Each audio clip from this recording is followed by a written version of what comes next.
कि अगर इस देश में भारत का संविधान और मंडल कमीशन ना होता तो मैं कभी यहां नहीं होता और आपके सामने खड़ा नहीं होता।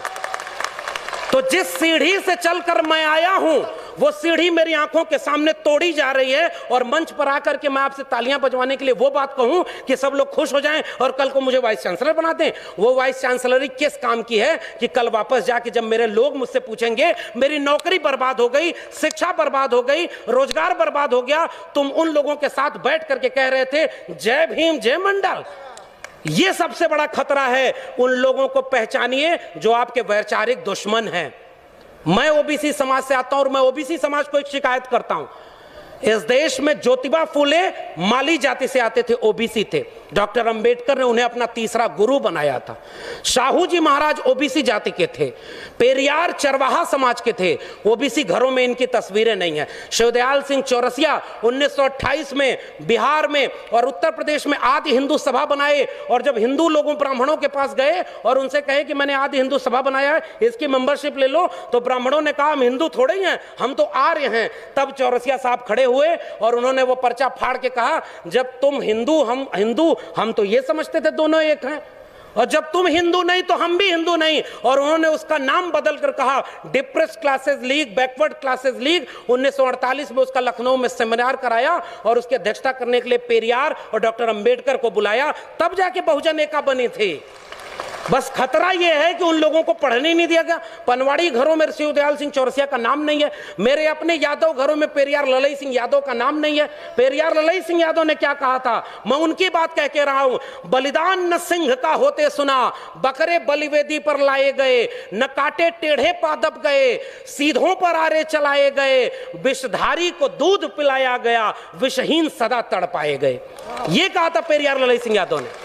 और जब त्रिवेणी संघ बना 1930 में बिहार में, और बाद में अर्जक संघ बना उत्तर प्रदेश में, इन दोनों का नारा क्या था, ब्राह्मणवाद की क्या पहचान, गिटपिट बोले करे न काम, और मानववाद की क्या पहचान, ब्राह्मण भंगी एक समान। जिसमें समता की चाह नहीं वह बढ़िया इंसान नहीं, समता बिना समाज नहीं, बिन समाज जनराज नहीं। जो जमीन को जोते बोए वो जमीन का मालिक होए, सबको शिक्षा सबको काम, वरना होगी नींद हराम। हमारे डॉक्टर लोहिया ने कहा 100 में पिछड़ा पावे 100 में 60, संसो पाने बांधी गांठ। तब उसको जगदेव बाबू और रामस्वरूप वर्मा ने नारे को आगे बढ़ाया कि 100 में 90 शोषित हैं, शोषितों ने ललकारा है, धन धरती और राजपाट में 90 भाग हमारा है।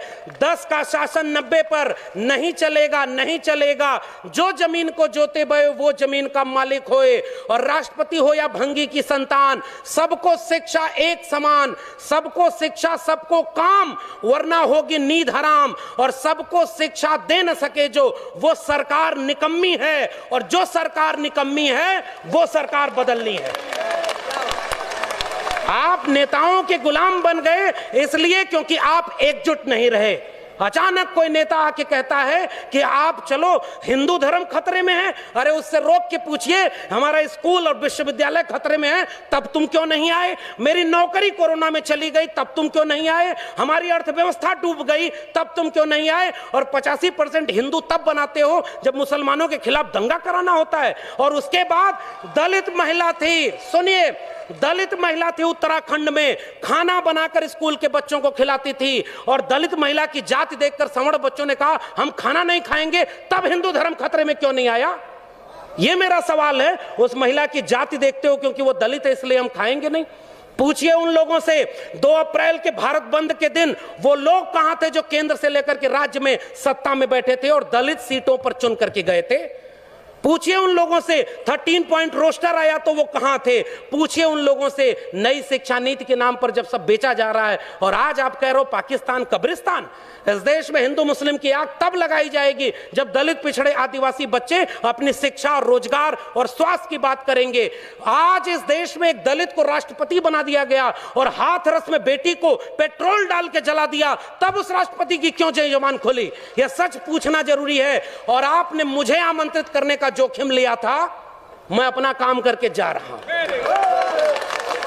आपने ये बात जो कही थी, ऐसे मंचों पर आप हमें नहीं भी बुलाएंगे तब भी भारत के संविधान और मंडल कमीशन ने एक नौकरी दे दी है, हम वहां गुजारा कर लेंगे, हमें आपका वोट नहीं चाहिए। लेकिन मैं चाहता हूं कि इस मंच से घर जाने के बाद ये महिलाएं और बच्चियां, ये नौजवान अपने घर में अपने बाबूजी से पूछें कि आप तो धर्म को बचाने गए थे, मेरी शिक्षा, मेरी रोजगार, मेरी नौकरी और मेरे देश को बेचने वालों के साथ क्यों खड़े थे? ये सवाल आपसे पीढ़ियां पूछेंगी। मैं जानता हूं कि मेरी बातों का कोई असर नहीं होगा, पता नहीं अगली बार आप बुलाएंगे भी कि नहीं बुलाएंगे, लेकिन मैं ये बात कह के जा रहा हूं। जंगल में आग लगी, चिड़िया पानी डाल रही थी और कुछ चिड़िया उस पेड़ से उड़ नहीं रही थी। कविता लिखी है कि आग लगी इस वृक्ष को, जलने लागे पात, उड़ते क्यों नहीं पक्षियों जब पंख तुम्हारे पास। उन पक्षियों का जवाब ध्यान से सुनिएगा, फल खाएं इस वृक्ष का, गंदे कीन्हे पात, धर्म हमारा यही है, जले इसी के साथ। आपके लोग आपको छोड़ करके जो चले गए अपनी सत्ता और कुर्सी के लिए, बाबा साहब के सबसे अच्छे वारिस, सबसे बड़े वारिस ने एक किताब लिखी है, उसको पढ़िएगा, चमचा युग। उस किताब में कई किस्म के चमचे लिखे हैं। 1932 में पूना पैक्ट, आज लोग कहते हैं गांधी बनाम गोडसे, गोडसे की मूर्ति और गोडसे के नाम पर इस देश में दंगा।